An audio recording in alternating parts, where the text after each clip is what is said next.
He had everything: a billion-dollar empire, private jets, power that could move mountains or erase entire towns. So why did a forgotten photograph and 3 barefoot teenage boys living off the grid bring him to his knees?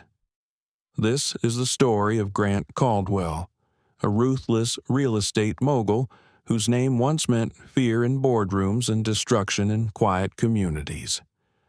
But when a business deal leads him back to a ghost town he once bulldozed for profit, he meets Levi, Milo, and Jude Rivers, orphaned triplets who have survived on nothing but scraps, memory, and the strength of their late mother's values.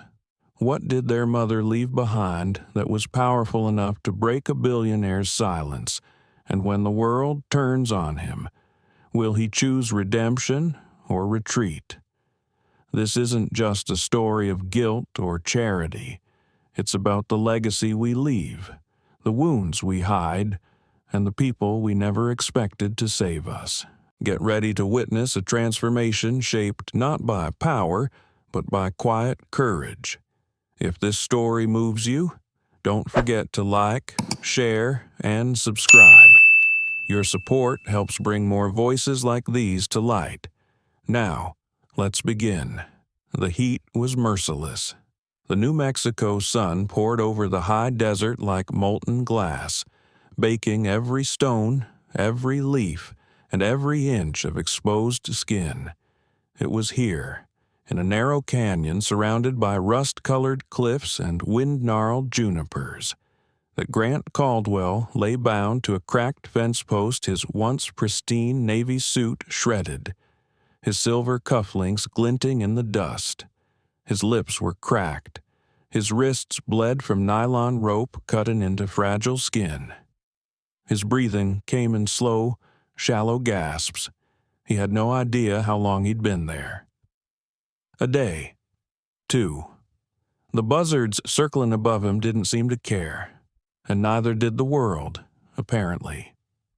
His mind drifted disoriented and broken as sweat soaked the inside of his collar and pooled behind his knees. There were moments, fleeting and strange, where he thought he could still hear boardroom voices, men in ties arguing over mineral rights, legal advisors whispering about permit loopholes, push the acquisition, no survivors, no headlines, then silence again. A scorpion crept past his shoe. He didn't flinch, not because he wasn't afraid he was far beyond fear. He simply couldn't move. His last memory before waking up here had been inside his Tesla. He'd been leaving a hotel in Santa Fe, his briefcase packed with documents to finalize a new drilling initiative. Just a quick route back to Albuquerque, he'd thought. No press, no cameras, but someone had followed him.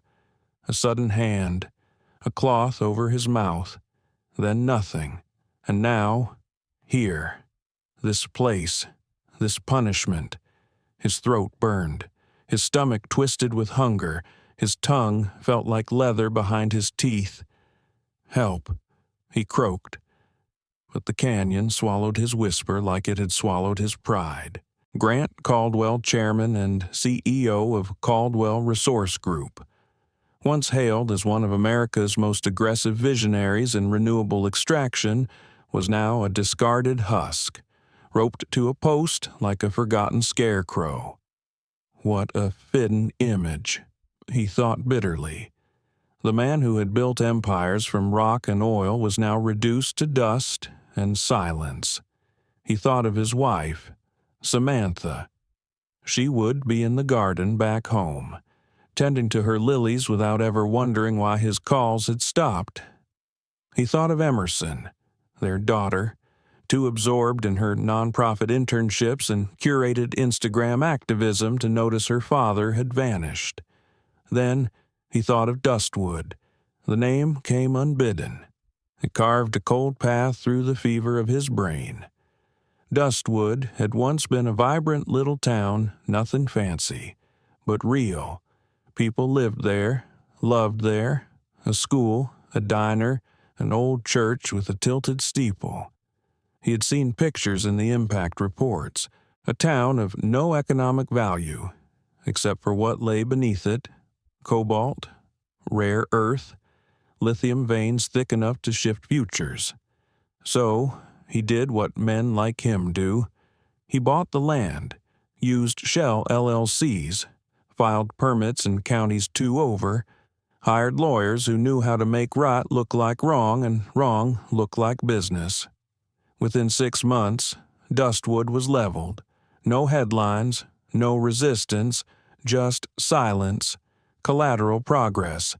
He had called it in an interview, but now, bound in this desert crucible, the word Dustwood pressed like thorns into the folds of his mind. He blinked against the sun. His vision doubled, then blurred. There was nothing but heat and stone and a shallow wind that carried no mercy. He was going to die here. And strangely, part of him thought he deserved it. The first tear came without warning, carving a clean line through the dirt caked on his cheek. He didn't cry out of fear.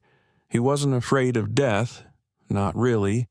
He was afraid of the weight of a legacy built on silence, on eviction notices, on boardroom votes that destroyed families he never met. I built the future, he had told himself for years. But the future never came for Dustwood. It only came for him. He rested his head against the post, closed his eyes. The buzzards were closer now. Then a sound. Footsteps. No, not footsteps. Lighter, softer, like children. He squinted into the shimmering air.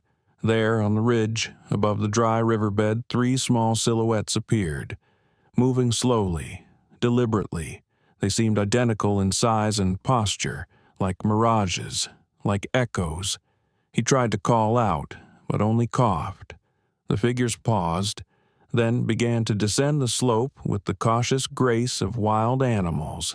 They were boys, 3 of them, maybe 10 or 11, same height, same sun-darkened hair, clothes torn but neat, dust-coated sneakers, triplets. He blinked, disbelieving. As they approached, he tried again. Help! The tallest of the 3 knelt beside him, his eyes sharp and unreadable. "You're the man they left," he said, not a question. The second boy looked toward the canyon rim. "They said you'd scream a lot." The third, smallest, softest, held something in his hand. A bottle, cracked plastic, half full. "Water," Grant rasped. The boy nodded and unscrewed the cap. "I'm not supposed to untie you," he said gently, "but Mama always said no one deserves to die thirsty." The bottle touched Grant's lips. The first drop burned, the second soothed, the third saved. He drank like a man reborn. The desert inside him cracked open. "Thank you," he whispered, eyes flooding again. But the boys didn't smile. The leader spoke again, quietly. "Our mother knew you." That stopped him cold. "What?" "She said if we ever saw you, we'd know. Said your eyes would be hungry, but not for food." Grant's heart slammed against his ribs. What was her name, he asked, but they didn't answer. Not yet. Instead, the boy closest to him reached into his pocket and pulled out a worn photo. A woman smiling, 3 identical toddlers in her lap, sunflowers behind them, and suddenly, he remembered her. She'd come to his office once, begging. Her name was Marisol Rivers, and these were her sons. For a long moment, the canyon held its breath. Grant stared at the photo. The boy held a frozen memory from a life he had helped erase. Marisol Rivers, the woman who'd stood in his glass office with calloused hands and sunburnt cheeks, holding that exact picture. She had begged him for time, for mercy. He remembered the way she had said, "My boys need stability. We've been in Dustwood for 3 generations." He had looked at her like a spreadsheet, calculating, dismissive, and now her sons were here, flesh and blood, standing in front of him as if pulled from the sand by the hand of fate itself. The oldest boy tucked the photo back into his pocket. His voice was flat, measured. "I'm Levi." He didn't offer a smile, just a name. The boy with the water bottle was smaller, his expression gentler. "I'm Jude." The third boy, darker in mood, watching from a few feet away, gave only a nod. "Milo." "Triplets." Confirmed now, not just by face, but by rhythm. Levi spoke again, with the tone of someone used to leading even when no one asked him to. "They left you here because they thought you deserved it." Grant's mouth opened, then closed. He had no words. "I don't know if they're wrong," Levi continued. Milo crossed his arms, narrowing his eyes. "They're not." Jude stepped forward, cautious but soft. "But Mama wouldn't want anyone to die, no matter what they did." Grant tried to sit up straighter. Pain shot through his back. The ropes dug in. The heat had soaked into his bones. "They told you not to help me," he rasped. "They said you'd lie." Milo said. Levi's jaw twitched. "Said you destroyed homes, that you drove people out." "I didn't."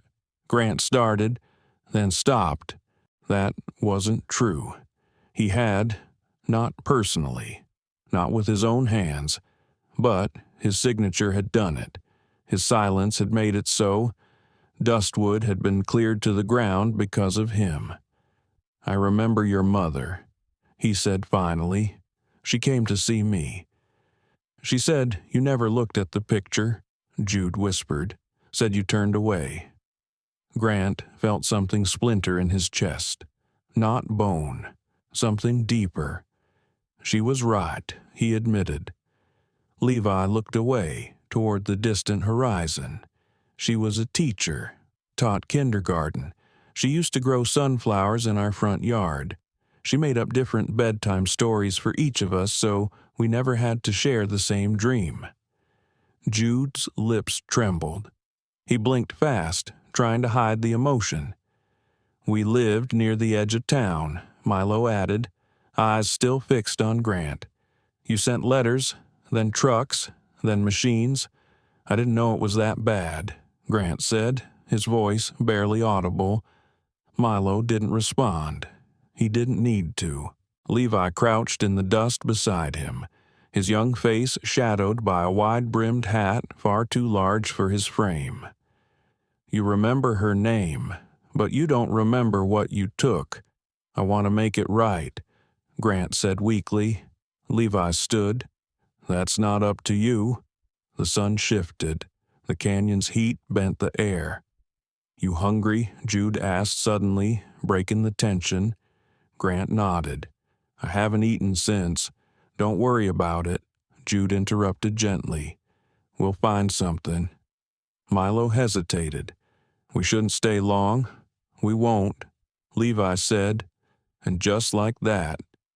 The 3 boys turned and walked back up the ridge, disappearing as quickly as they had arrived, like mirages retreating into the desert light.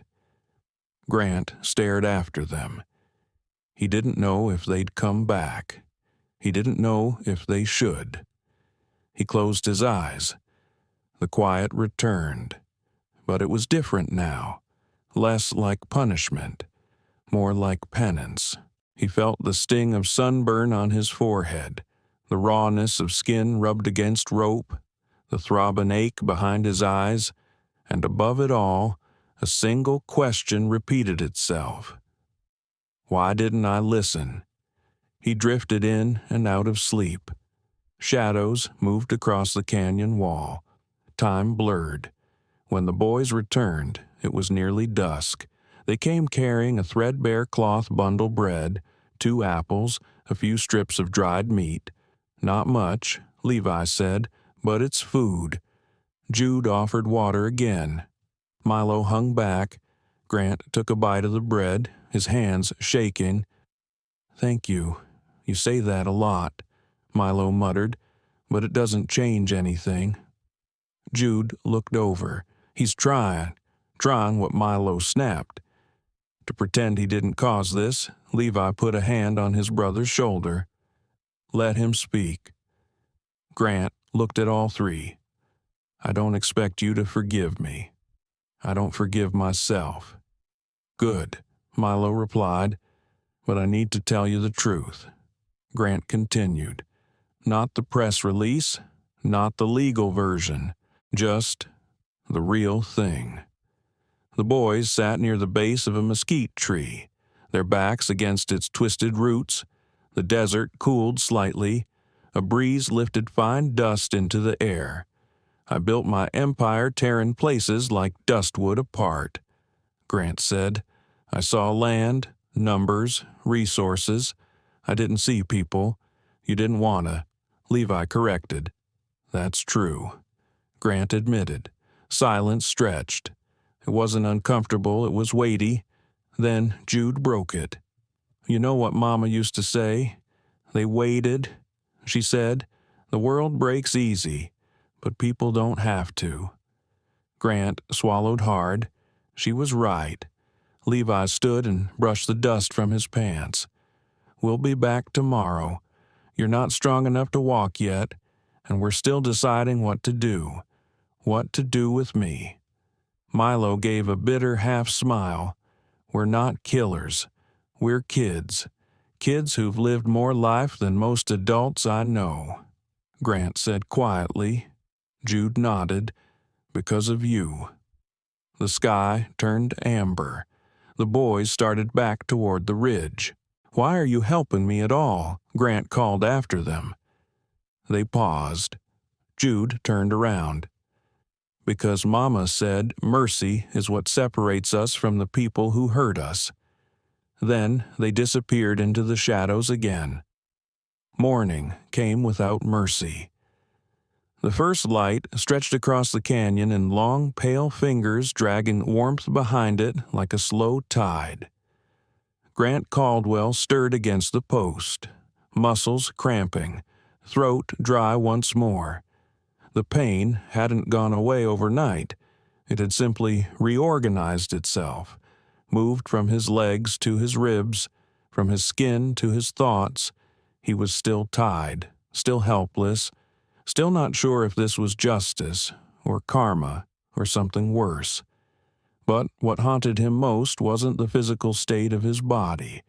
It was the return of memory, clearer than the day before, more vivid, less fogged by dehydration. He saw Marisol again. Not the picture, not the vague memory of a woman holding a photo and pleading for mercy, but her eyes. Brown, resolute, tired from years of fighting systems rigged against her. She had stood before him trembling but firm. Her voice had not begged. It had challenged. "Just 3 more months," she'd said. "Let me move my son somewhere safe." He had responded with legal language, detached logic, clauses and deadlines. "I'm sorry. Your relocation date has already passed." Now, as the heat began to rise again, he wished he could go back in time and break his own silence. A soft sound pulled him from his thoughts. Footsteps. He turned his head. There they were again, the triplets, emerging from the scrub like living echoes of the desert dust in their hair, shadows beneath their eyes, same watchful faces. Levi led as always. Milo followed, arms crossed, guarded. Jude carried a folded towel and a plastic jug of water. "Still alive," Levi said, not unkindly. "Barely," Grant croaked. Jude handed him water first. Not rush this time. Just calm. Grant drank in sips, conscious of the gift. "We brought something to help clean you up," Jude said, holding out the damp towel. "Your face looked rough." "Thank you," Grant whispered. All of you? Again. The boys didn't smile, but neither did they turn away. I had dreams last night, Grant said after a while, about your mother. Levi's expression tightened, but he didn't interrupt. She was strong, Grant continued, and kind. Even when I didn't deserve kindness. You didn't, Milo said. I know, Grant replied softly. They sat again beneath the same tree as before, this time closer. A silent shift was happening, cautious, but real. I need to ask something, Grant said, locking eyes with Levi. Why are you here? How did you even know I was out here? The boys exchanged a glance, one of those quiet communications only siblings could manage. Then Levi spoke. There's a man named Colt. He used to work in Dustwood, doing backhoe work. Said he'd been watching you for a long time. Said people like you never get what they deserve unless someone makes it happen. Grant stiffened. He's the one who took me. Levi nodded. Said it was time for you to feel what being powerless was like. He used to come by our place when Mom was alive, Jude added. He brought firewood sometimes, but after she died, he got angrier, bitter, and you, Grant, asked, Do you agree with him? Milo's voice was sharp. You left our mother to die. The words cut through the canyon like a knife. Levi didn't soften them. She caught pneumonia after we were forced out. No insurance, no home, no clinic close enough. She tried to stay strong, but she didn't make it. Jude's eyes welled, but he held the line. She died in our arms, he said, in the back of a borrowed truck, on the way to Phoenix, 3 hours too late. Silence fell again, heavy, sacred. I'm so sorry, Grant whispered. Milo didn't look at him. She wrote you a letter before she died, Jude said suddenly. That caught Grant's attention. She had us help spell check it. She said, maybe if you ever saw the truth in our words, you'd remember we were people, not obstacles. Grant swallowed hard. Do you still have it? Jude nodded and pulled a crumpled, yellowed paper from the pocket of his worn hoodie. He unfolded it gently, like a relic. Grant read the shaky handwriting to Mr. Caldwell. I hope you never have to explain to your child why their bed is now the floor of a tent, or why school stopped, or why the sunflowers they planted won't bloom this year. I don't expect you to care, but I pray that one day you'll learn what it means to lose everything that matters. Maybe then you'll stop taking so much from people who have so little. Marisol Rivers. He closed his eyes. The weight of the letter settled over him like fresh sand in a grave. I never read it, he confessed. It came with the final appeal packet. I tossed it. We know. Levi said. Grant looked up, struggling to speak. What do I do now? Milo stared at him for a long time, then finally said, Start by listening. Actually listening, and remembering, Jude added. Really remembering who she was. I don't think I deserve to be remembered by her, Grant whispered. She remembered you anyway, Levi said, even when it hurt. A vulture passed overhead, its shadow gliding across the ground. Grant looked at each of them. Would you take me to her grave? The boys paused. Then Jude nodded. Tomorrow? Levi stood and tightened the lid on the water jug. If you're strong enough by then, he said, we'll walk together. Milo lingered as the others started back. He looked down at Grant, and for the first time, his voice didn't hold bitterness, just clarity. She forgave you, you know, even if you didn't deserve it. Why, Grant asked, broken. because hate made her tired, and she had 3 sons to raise. Then he turned and followed his brothers into the wind. The boys were gone again, and the canyon, once more, closed in with its silence. But this time, it wasn't the kind of silence that devoured him. It was the kind that forced Grant Caldwell to sit in the wreckage of his own choices and really look, with no assistant to deflect the blame, no boardroom to insulate his ego, no legal counsel to soften the language of what he'd done, just the wind, just the dust, just the weight of a woman's final words, and the 3 boys who still carried her name like a lantern in the dark. He looked down at the letter, creased and fragile in his lap. He read it again, then again. Every word felt like a match struck against his ribs. She had written it from a place of exhaustion, and yet still with grace. No threats, no insults, just raw truth, honest pain. How many letters like this had passed through his hands over the years? How many had he ignored? Deleted, discarded like noise. Grant shifted his aching body, gritting his teeth as his wrists pulled against the frayed rope. The pain was grounding. His mind drifted against his will into the archives of his memory. The room was cold, corporate, a glass cube on the 52nd floor overlooking miles of desert. He had just closed the deal that sealed Dustwood's fate. The table had been cluttered with contracts, projections, efficiency charts. Someone from PR had asked if they should prepare a human interest response. He had waved it off. "Don't humanize obstacles," he'd said. "It weakens resolve." He had chuckled. Others had laughed along. That moment, replayed now, like a horror film slowed to real time. Don't humanize obstacles. He'd been proud of that line. Now it sickened him. He thought of the photo again, Marisol, with her arms wrapped around 3 identical toddlers, a sunflower garden behind them, happiness carved into the dust like a promise, and he had turned all of it to rubble. He tilted his head back against the post. The sun had risen higher. The shadows shifted, and slowly, memories emerged from the fog like wreckage rising from floodwater. He remembered how quickly the Dustwood operation had moved. First came the quiet land acquisitions shell corporations offering generous buyouts to families who didn't fully understand the contracts.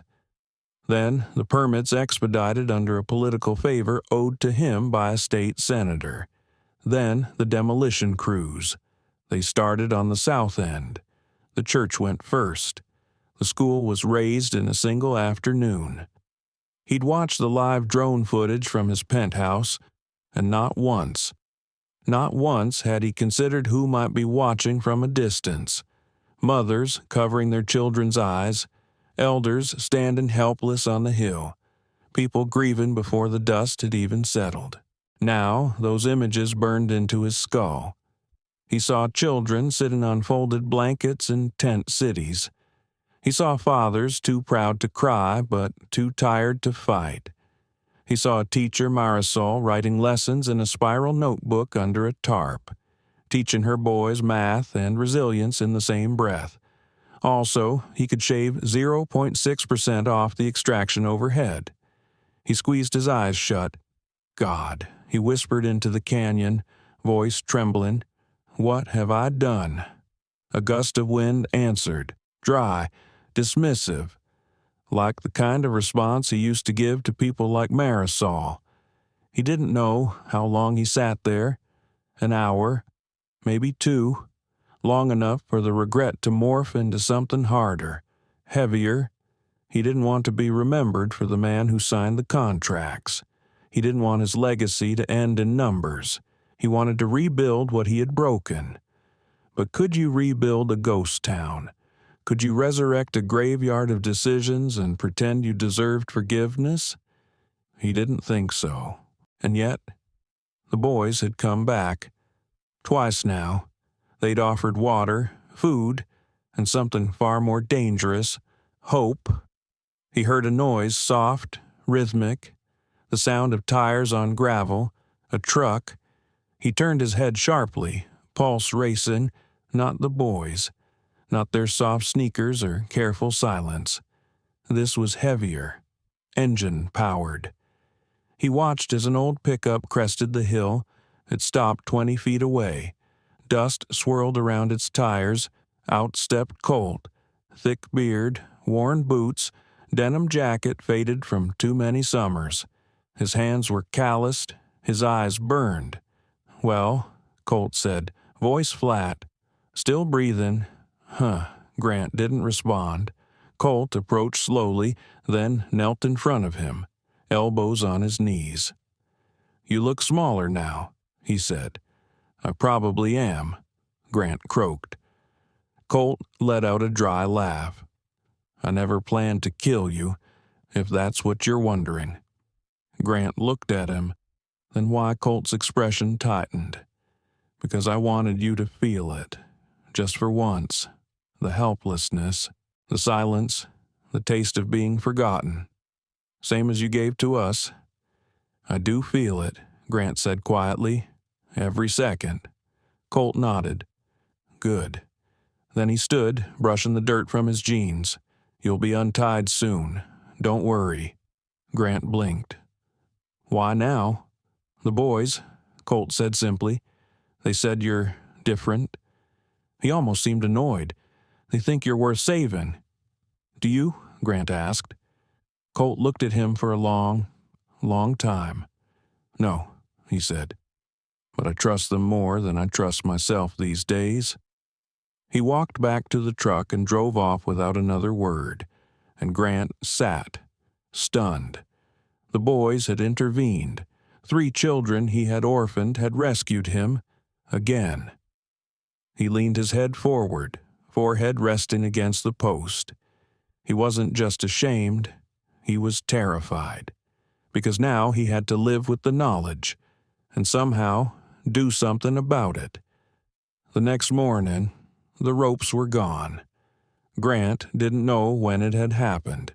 He woke just after dawn, shivering beneath the whispering mesquite, and found his wrists free, raw, bleeding slightly, but free. A folded flannel had been placed over his chest. The same jug of water sat beside him, half full, and 3 small silhouettes sat a few feet away, staring at him in silence. They hadn't run. They hadn't hidden. They had waited. "You're not going to tie me again?" he asked hoarsely. Levi shook his head. "You're not our prisoner," Milo added. "You're your own now." Jude gave a half smile. "We figured maybe you'd stay anyway." Grant nodded slowly, pushing himself upright with a groan. His muscles ached like they were protesting his very existence, but he welcomed the pain. It was the only thing that felt honest. "You boys," he paused, unsure how to begin. "I don't understand how you're still here. Still, surviving." "We get that a lot," Levi said, brushing a beetle off his pant leg. Milo sat cross-legged, his expression sharp. "We're not surviving. We're living. There's a difference." But how Grant asked, "Where do you even stay?" Jude motioned toward the north. "Cabin, about a mile up. Used to be our grandfather's hunting place. He passed before we were born, but Mom kept it in decent shape." Grant raised an eyebrow. "You're telling me 3 boys have been living alone out here for how long?" "Since Mom died," Levi answered. 2 years, Milo said. 8 months and 9 days. Grant winced, and no one knows. "They knew," Jude said, "for a while. We were in a shelter after she passed." Levi explained, but people started asking questions. Social workers, foster placement talk. We stuck together as long as we could. "But we're a package deal," Milo added firmly. "No one wanted all 3. They split us for a week, Jude said, his voice catching. Worst week of my life. So, Levi continued. We left, we disappeared, Milo clarified. Came back here, off-grid, quiet. Mrs. Camilla Mom's old friend brings us books sometimes. Betty, at the market, gives us bread, Jude said. We trade odd jobs, run errands, help fix things. You're still children, Grant said, stunned. No, Levi said. We were. Now we're something else. He said it without anger, just fact. Grant felt the words settle like stones in his chest. What about school? Jude perked up. We study. Mama taught us how to learn, Milo added. Before she got sick, she had lesson plans, Jude said proudly. Color-coded binders, math on Monday, language arts on Tuesday. Fridays were for stories. She told us never to stop, Levi added, and we didn't. Milo finished. Grant ran a hand through his tangled hair.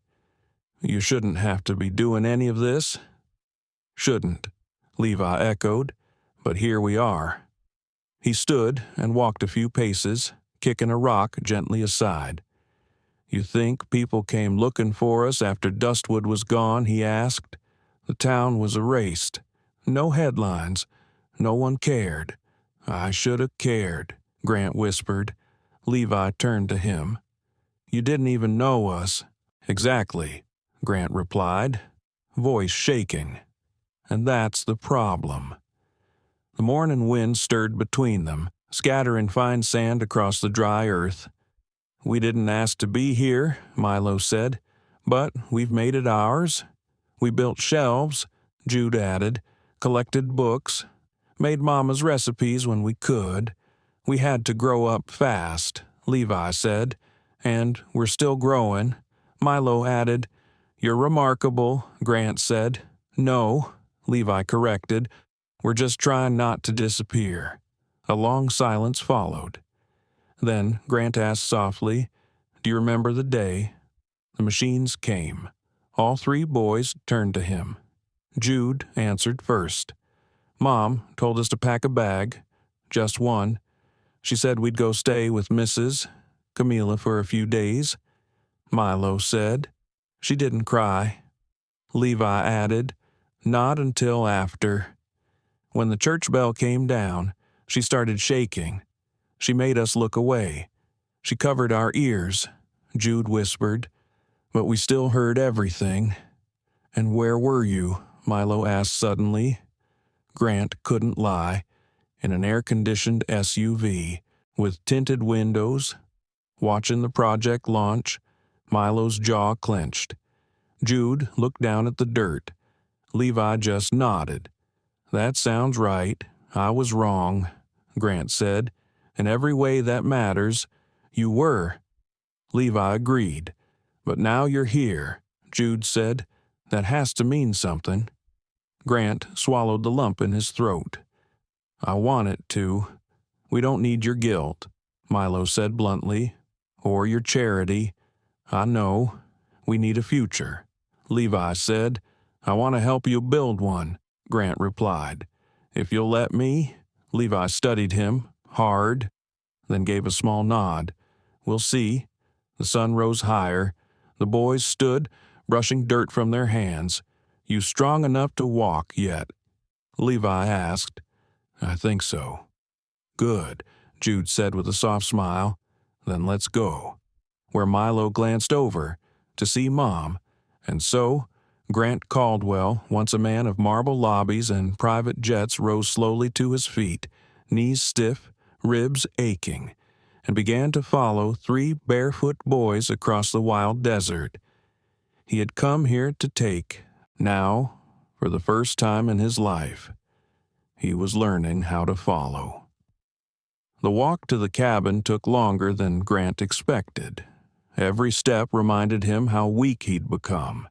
His legs trembled with each incline.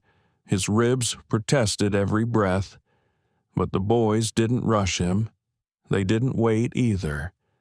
They walked with the steady rhythm of kids who had learned long ago that life didn't slow down for pain. By the time they reached the ridge overlooking what was once Dustwood, the sun was past its peak. The town was gone. From this height, it looked like a scar across the earth flattened, scattered with shards of glass and broken tile, the faint outlines of roads still visible like ghosts in the dirt. No buildings, no playground, no bell tower, just the bones of a life bulldozed in silence. Grant stopped walking. His knees gave out before he even knew he was falling. He hit the ground with a grunt, raising a thin cloud of dust. The boys turned back, but didn't rush. They let him sit with it. Let him see it. Let him feel it. "This used to be Main Street," Levi said, pointing to the left. "There was a diner with red booths. They made the best peach pie. Dad said it was a health hazard," Grant murmured without thinking. Levi didn't reply. "That's where the school was," Jude said softly, pointing. It had one hallway and a library the size of a closet. Mom used to teach art with crayons and cardboard. We all had drawings pinned up in the back. Grant followed his gaze to a pile of crumbled brick and splintered lumber. The only thing still standing was half a stop sign, rusted and bent at an angle, like even it couldn't stand straight anymore. "That grove down there," Milo added, "used to be her garden. Sunflowers, tomatoes. She called it her quiet corner. There was no trace of green left, just gravel and burnt-out roots." Grant stared at it, chest tightening. "She grew food," he asked. "Enough to feed us," Jude said, "and sometimes other families too. The Walkers, the Reyes kids." Grant rubbed his face with both hands. "I didn't know. You never asked," Levi replied. The wind moved between them, warm, dry, carrying the scent of dust and rusted metal. "I saw it on blueprints," Grant said, "but this, I never saw this." "We did," Milo said, folding his arms, "every single day." They stood in silence for a while. Then Levi stepped forward and motioned toward a stone marker just off the trail. It was simple, flat sandstone with a single word carved into it. Marisol. She didn't want a grave in the city, Levi said quietly. Said she wanted to rest with the land she loved. "We carried her up here," Jude added. "Took us all day. We buried her with a quilt and her sunflower seeds and her locket," Milo said, "the one she wore in the photo." Grant dropped to his knees beside the marker. He reached out but didn't touch it. His hand hovered over the carved letters as if afraid even his fingers might cause more damage. "I'm sorry," he whispered, "for everything." "You said that already," Milo said. "I'll say it again," Grant replied, and he did, over and over, until his voice cracked, until his chest ached, until there was nothing left in him but silence. The boys didn't interrupt. They let the apology hang there like incense, uncertain if it meant anything, but letting it rise anyway. After a while, Jude knelt beside him. "She told us not to hate," the boys said. "She said hate is like drinking poison and expecting the other person to die." Grant looked at him. "Do you believe that?" Jude nodded. "Some days." Levi crouched nearby. "She also said the people who break things should be the ones who fix them." Grant looked out at the ruins of Dustwood. "And how do I start?" Levi's eyes narrowed, not in anger, but in focus. "You tell the truth. First to us, then to the people you lied to." "I lied to everyone," Grant admitted. "Then you've got a lot of truth to spread," Milo said. And after that, Jude answered. "You build. Grant exhaled slowly. Homes, schools, clinics. Yes, Levi said, but not just for show, for people, for families, for the kind of place Dustwood used to be. I don't have the right to decide any of that. Exactly, Milo said, but you do have the resources. And maybe, Jude added, the willingness now. The sun was beginning to dip, the desert sky turned gold, then orange, then the first shades of rose. Grant stood again, his joints crackling. He looked down at Marisol's marker. "I'll come back," he said, "with people, with plans, with tools, not just apologies." "You better," Levi said. "We'll hold you to it," Milo added. "We still talk to her," Jude whispered. "Every night. She'll know if you lie." That night, the boys led Grant to their cabin. It was small, weather-beaten, propped up with repairs made from salvaged wood and scavenged nails, but it was clean, thoughtfully arranged, books on a shelf, a small table with 3 chairs, blankets folded with care, drawings tacked to the walls. A home. Despite everything, they made him tea, real tea boiled over a camping stove. They gave him half a sandwich and a place to rest. Grant lay on the small cot, staring at the ceiling. The stars outside the window blinked above the land he'd once reduced to a project code. And for the first time in decades, he didn't feel like a man falling. He felt like a man starting over. The next morning, Grant woke to birdsong. It was faint but clear somewhere beyond the cracked window of the cabin. The sky outside was soft with the light of a desert dawn. For a brief moment, he let himself believe this place was untouched, whole, like Dustwood had never fallen, like Marisol had never died. Then he sat up and the truth returned with the ache in his back. The triplets were already outside, collecting kindling, boiling water, sweeping the stone path, quiet, synchronized, self-taught survivors. He watched them through the warped glass and felt something he didn't expect. Protectiveness. But he didn't belong here. Not yet. Later that day, they walked him to the edge of the highway, where a woman in a sun hat and an old Subaru waited silently. Her name was Camila Ortega, an old friend of Marisol's. She didn't speak much, but she did offer him a ride back to civilization. No questions, no forgiveness, just function. As they drove, Grant sat quietly, staring out the window as the land passed him by burnt sage, barbed wire fences, broken billboards. He kept seeing it all differently now. Not empty, occupied, once home. 2 hours later, the skyline of Santa Leora rose in the distance. His phone, silent for days, began vibrating the moment they hit a populated cell tower. Missed calls, messages, news alerts. He turned it off. He wasn't ready, but Samantha was. When he finally arrived at the gates of his estate, a sprawling adobe-style mansion perched high on a canyon bluff, she was already waiting. She stood at the top of the steps like a statue sunglasses. Pressed linen, manicured fingers clutching a phone in one hand and a latte in the other.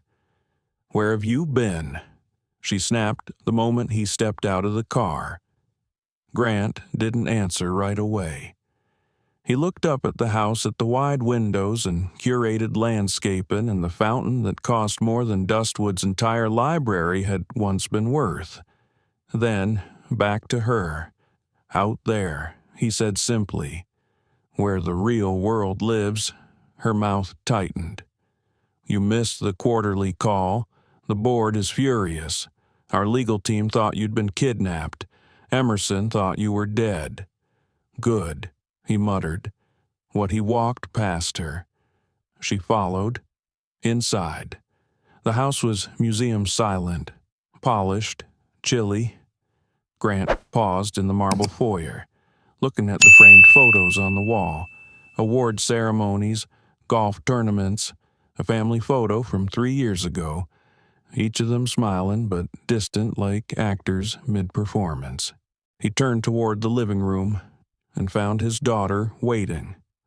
Emerson Caldwell, 24, sat on the edge of the couch, laptop open, brows furrowed. Her long dark hair was pulled into a purposeful braid. No makeup, no jewelry, just tired eyes. Dad. He walked over slowly. "I thought you were gone," she said, rising to her feet. "I was," he replied, "in every way that matters." She stared at him. "What happened to you?" Grant sat and talked about the canyon, the rope, the boys, Dustwood, Marisol, the garden, the letter, the grave, the tea, everything.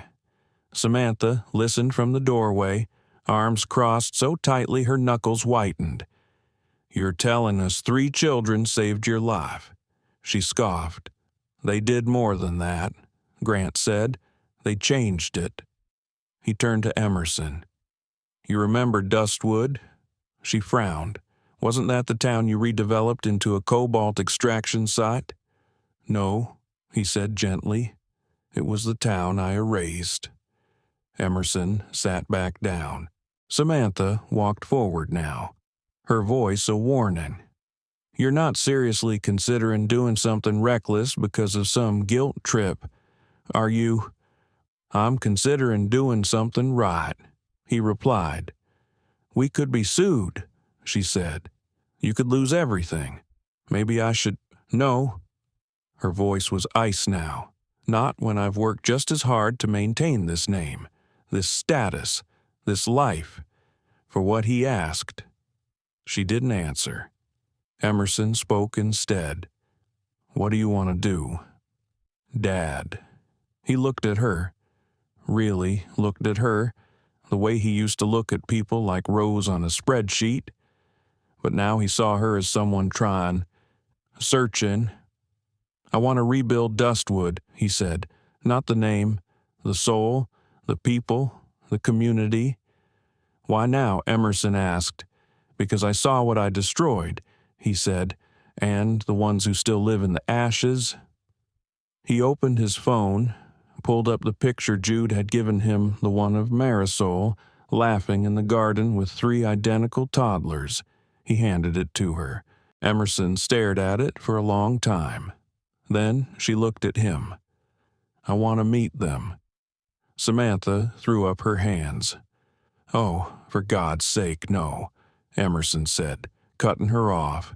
"I want to meet the boys who made my father human again." The silence that followed wasn't comfortable, but it was honest. Later that evening, alone on the back patio overlooking the desert, Grant sat under the stars with a legal pad in his lap. He began writing names. Names of displaced families, names of towns he had touched and forgotten, names of people who had once sent him letters like Marisol's. He filled 3 pages before the ink began to smudge from tears. Behind him, Emerson emerged with 2 mugs of coffee. She handed him one. "You're really going to do this, aren't you?" she asked. "I already have," he said quietly. Samantha watched them through the window, her face unreadable, and somewhere far away, on a ridge above the ruins of Dustwood, 3 boys looked up at the same stars. They didn't know it yet, but the man who had broken their world was coming back, this time with open hands. 1 week later, the road back to Dustwood felt different. It wasn't just the physical distance that had shifted, it was the weight of intention. Grant Caldwell sat in the passenger seat of a dusty utility vehicle, his hair tousled by the wind, a rolled set of blueprints clutched in his lap. Emerson drove beside him, lips pursed in focus, one hand steady on the wheel, the other holding a travel mug that read, "Do good, anyway." In the back seat, Boxes of supplies rattled books, blankets, packets of seeds, a new water purifier. He wasn't coming empty-handed, and this time he wasn't coming alone. When they pulled off the gravel road near the overlook, the boys were already waiting. Levi stood with arms crossed. Milo crouched by the fire pit, poking coals. Jude waved, smiling as Emerson stepped out of the vehicle. "So, you're the daughter," Levi said, offering a hand after a long pause. "Emerson," she replied, shaking it. "You must be Levi. And the other skeptics are right over there," he said with a rare flicker of humor. Milo gave a wary glance. "This your PR stunt?" Emerson laughed. "If this was PR, I'd have brought cameras and a better outfit." Jude stepped forward, curious. "You really believe him after everything?" She looked at her father, then back at them. "I believe he's trying. And if you still believe in trying, maybe we can meet somewhere in the middle." They seemed to accept that.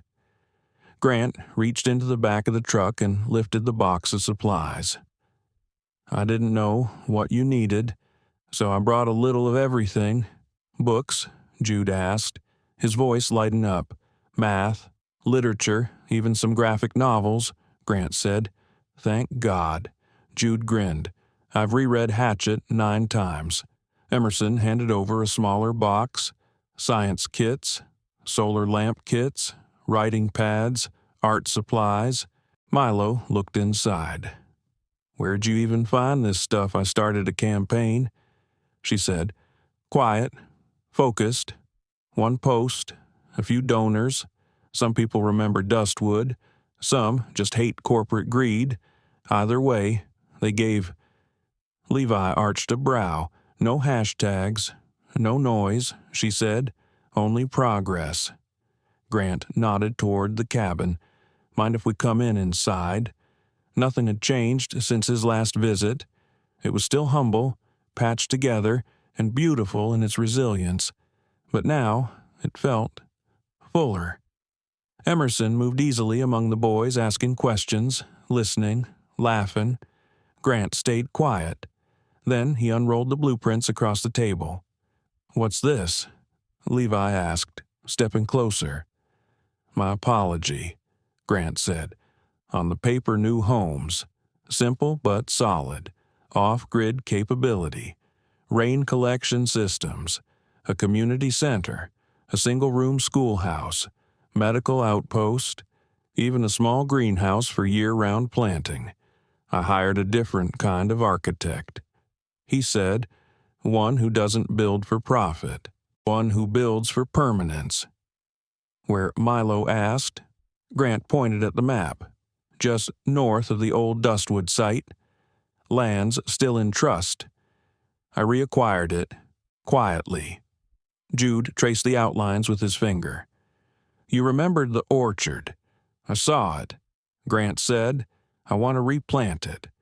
Levi looked up. "And who gets to live here? Only those who lost their homes because of me."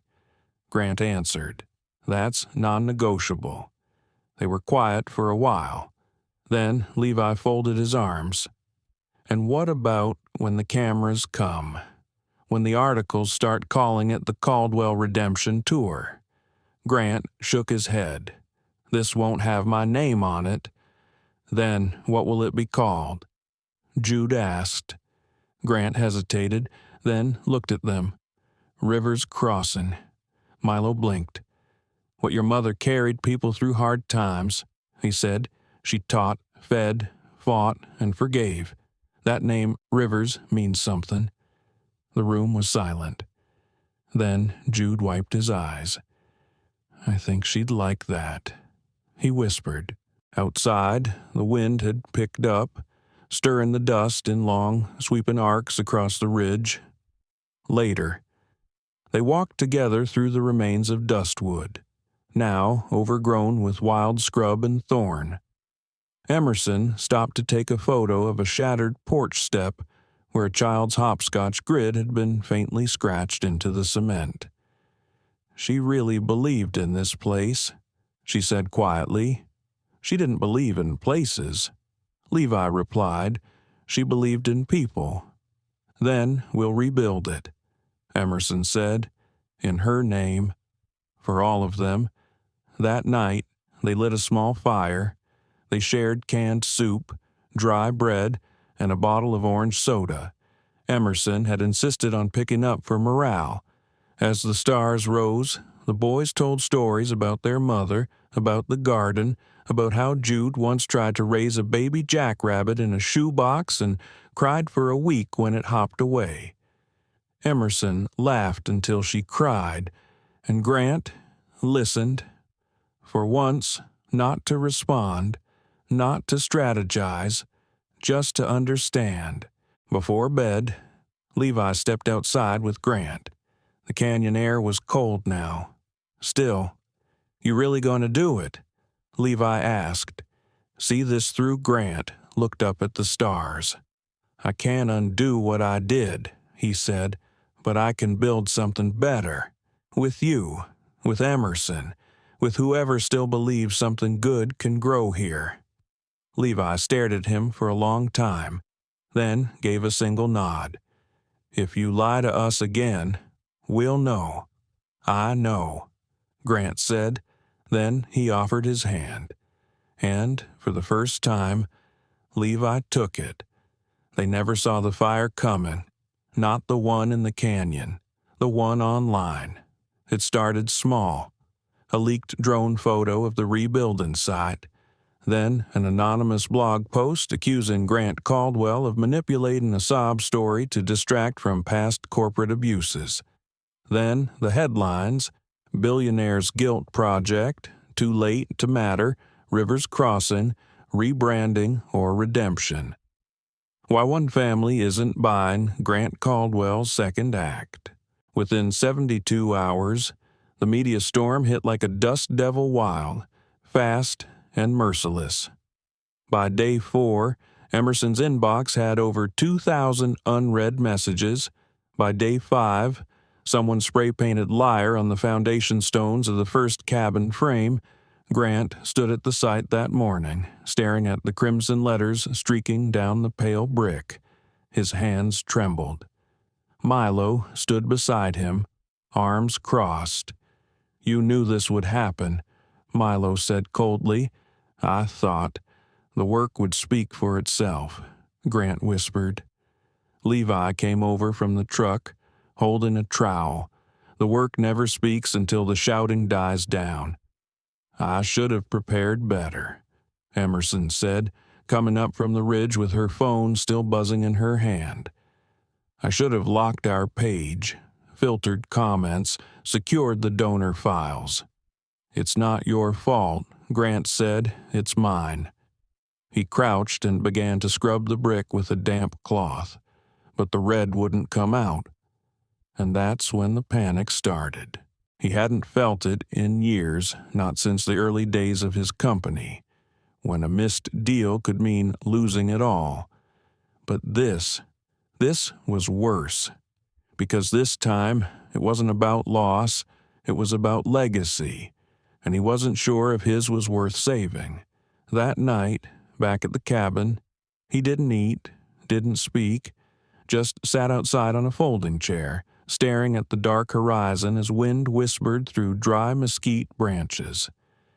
Jude came out quietly and sat beside him. "You look like she did," Jude said. "Who, Mama?" "The night we left the shelter." Grant looked at the boy. She was scared. Jude nodded, but she smiled anyway. Said, "Even if they erase everything, we still write the ending." Grant swallowed hard. "I don't know how to fix this." "You're not supposed to know," Jude replied. "You're supposed to try." A long silence passed. Then Jude asked softly, "Do you still want to quit?" Grant didn't answer. The next morning, Samantha arrived, unannounced. A black SUV pulled up at the edge of the ridge, and out stepped the woman who had once stood beside him at every launch party, every press event, every boardroom battle. Her heels sank into the dirt as she walked. Dust clung to her cashmere coat, and yet her expression was sharper than ever. I had to see it with my own eyes, she said, approaching him. Samantha, this isn't, you're throwing everything away, she snapped, over 3 boys and a patch of forgotten land. They're not just boys, Grant said. And this isn't just land, Emerson added, stepping in. Samantha looked her daughter over. You're in on this now. 2, I believe in this, Emerson replied, and if you really listened, you might believe in it too. Samantha scoffed. What I believe in is consequences, legal exposure, reputational suicide. You're rebuilding a town on sand. No, Grant said. I'm rebuilding it on grief, on guilt, on love, on everything I should have cared about years ago. He walked toward her. For years. I let you convince me that image was everything, he said. That as long as the numbers were up and the headlines stayed favorable, we were fine. We were fine, she insisted. But they weren't, he said, pointing to the horizon. Marisol wasn't. The Triplets weren't. Dustwood wasn't. Do you think any of this will change what people say, she asked. No, he replied, but maybe it'll change what I become. Samantha shook her head. You're not thinking straight. You're right, Grant said. For the first time in my life, I'm thinking from the heart. She opened her mouth to respond, but Emerson stepped forward. Mom, stop, she said. You told me to become my own person. You raised me to question power. Now you're watching that happen and you hate it. Samantha faltered, then turned and walked away. She didn't slam the car door, but the silence when she left was just as loud. That evening, Grant stood again at the edge of Dustwood's ruins. The Triplets joined him. Together, they watched the sun set. Is it over? Jude asked. No, Grant said. It's just begun. Milo frowned. They're still coming for you. The headlines, the lawyers, they'll keep coming. Grant agreed. But now, Levi said, you have us. And for the first time, Grant believed them, not just with his mind, but with every scarred part of his soul.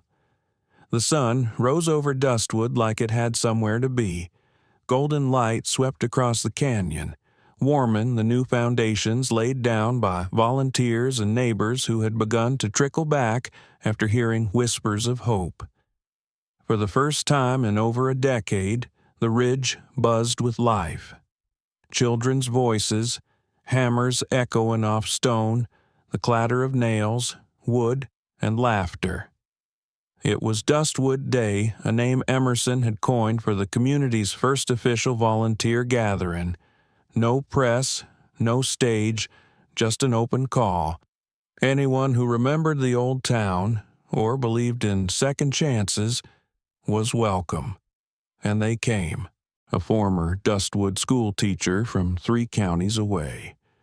A man who'd once delivered groceries to Marisol's cabin every Tuesday. A teenage girl whose grandmother had been born under the Dustwood bell tower, which no longer existed but still rang in her memory. They arrived in battered trucks and on foot, carrying rakes, bags of seed, extra tools, and stories. Levi organized the welcome. Jude managed supplies and directed people toward meal stations. Milo handled security quietly, watching license plates and noting unfamiliar faces. And Grant. He spent the morning hauling beams. His once polished hands now bore the first signs of labor splinters, dust, cuts that stung under sunlight. But he didn't stop. He didn't pose for photos. He didn't carry a clipboard. He carried weight, physical and emotional. Around noon, a soft knock landed on the supply shed door. Got a minute? A voice asked. Grant turned. Standing there was a man he hadn't seen in 15 years, Ethan Mathers, former Dustwood City clerk, now balding, weary-eyed, and holding a folder. "I thought you moved east," Grant said. "I did," Ethan replied, "but word travels." They sat under a canvas tarp near the edge of the site. Ethan opened the folder. Inside, a photo of Marisol, a copy of the original zoning maps, and a legal document dated 12 years prior. "She filed this the month before you bulldozed the town," Ethan said. "It's a land reclamation request, never processed, buried in litigation, but it shows she tried." Grant read through the file. Every page made his stomach churn. "She fought," Ethan added, "even after we all gave up. I watched her walk into your downtown office once baby's on her hip, folder in hand. She waited 3 hours in the lobby." "I never saw her," Grant whispered. "You did," Ethan said quietly. "You just didn't look." The words hit harder than any headline. Before Ethan left, he paused and said, "You keep going. Caldwell, not for headlines, for her." That evening, as Dustwood Day came to a close, Emerson stood in front of the new schoolhouse frame and called for a moment of silence. The volunteers formed a wide, uneven circle around the building site. She stepped forward and lifted her voice. "This isn't about us," she said. "This is about memory, about mistakes, about fixing what shouldn't have been broken in the first place." She glanced at her father. "Most of you know what happened here. Some of you lost more than I can understand. But today, we honor that. We plant again. We name again." Jude stepped forward with a small wooden sign. He held it up. "Rivers Crossing Schoolhouse." The crowd murmured. Then someone clapped. Then more joined. Soon, the canyon rang, not with anger, but with applause. Tears glistened in the corners of Grant's eyes. Later that night, back at the cabin, the triplets sat quietly beside the fire. "Do you think she sees this?" Jude asked. "I hope so," Levi said. "She'd be mad about the crooked solar panels," Milo muttered, and they all laughed. Grant stepped outside with mugs of cocoa for each of them. "I never knew a day like this could feel sacred," he said. "It's just a start," Levi reminded him. "But it's a real start," Emerson added from the doorway. Grant looked up at the stars. "They look closer tonight." Milo nodded. "That's because for once, we're not running away. We're building toward them." And in that moment, around a flickering fire, with sweat still drying on their shirts and the scent of cedar in the air, they weren't just triplets and a reformed tycoon. They were family. Maybe not by blood, but by something deeper, by choice. 3 weeks after Dustwood Day, something unexpected arrived in the mail. A plain envelope, no return address, just Grant's name, typed in block letters. He opened it alone in the early morning, seated at the rough-hewn table inside the new multi-use structure, part planning station, part community hall. Construction was still ongoing, but the space had already become a center for shared meals and planning sessions. Inside the envelope, a single photograph, Marisol Rivers, again, but this time she was older, standing in front of the original Dustwood schoolhouse, hands on her hips, a quiet defiance in her eyes. Behind her, a small crowd of children, including Levi, Milo, and Jude, all barefoot, all watching her. On the back, one line, handwritten. She stood alone, so they wouldn't have to. Grant held the photo for a long time. Something inside him shifted. Again. He thought of all the people who had once looked to him for decisions, for direction, for hope. He'd let them down, but this woman, she'd kept going. He stood, walked to the pinboard near the new Welcome Center, and carefully tacked the photo to the center. No speech, no announcement, just reverence. That afternoon, the triplets noticed it. Jude touched the corner gently. "Where did this come from?" "Don't know," Grant said, "but it's staying here." The boys nodded in agreement.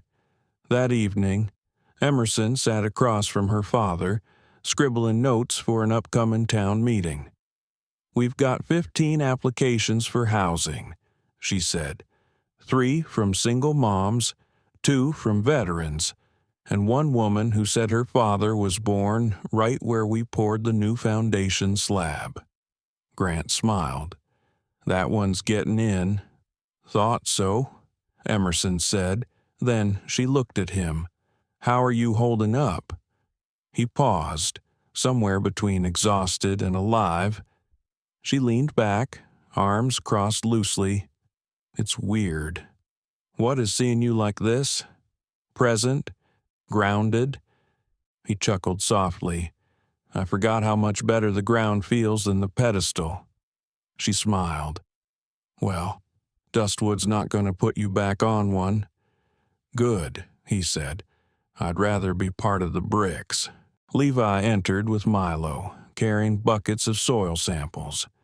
Jude followed with a clipboard. They looked like staff. No, not staff partners.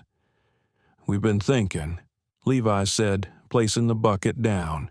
"When the build finishes, when the families move in, what happens next?" Grant considered.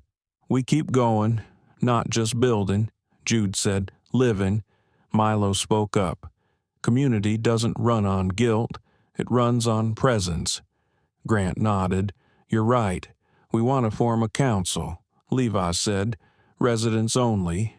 You can advise, Emerson too, but decisions should come from the people who stay." Grant felt something loosen inside him like an old chain snapping off his chest. "Done," he said.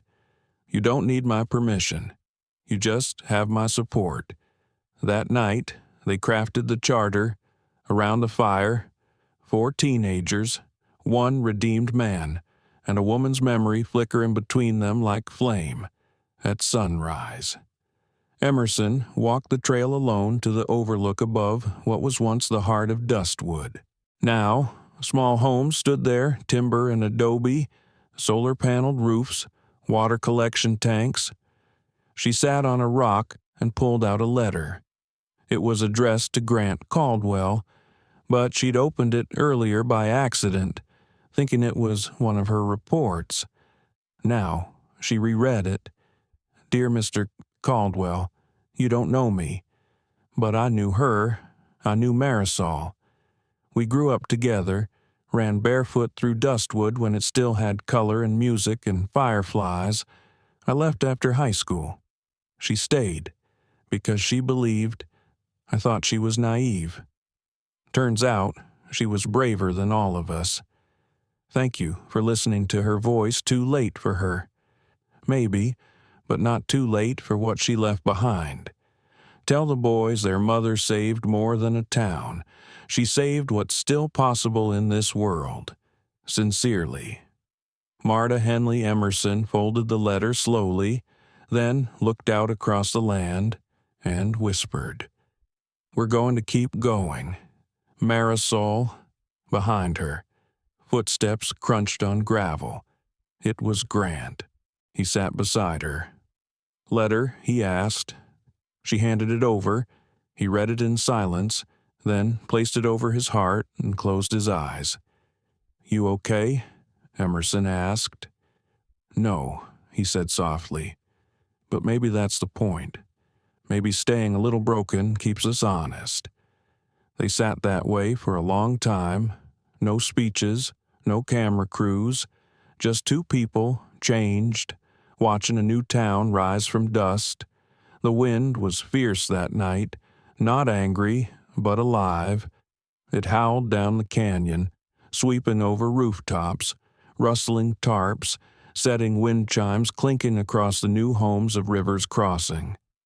The moon hung low, swollen with memory, and in the distance, the rebuilt bell at the community hall let out a slow, singular chime, an echo of the old Dustwood days. Grant Caldwell stood alone at the center of the newly finished square. The fire pit crackled, not ceremonial, not staged, just real. Behind him, families had begun moving in. Lights glowed through the windows of the cottages.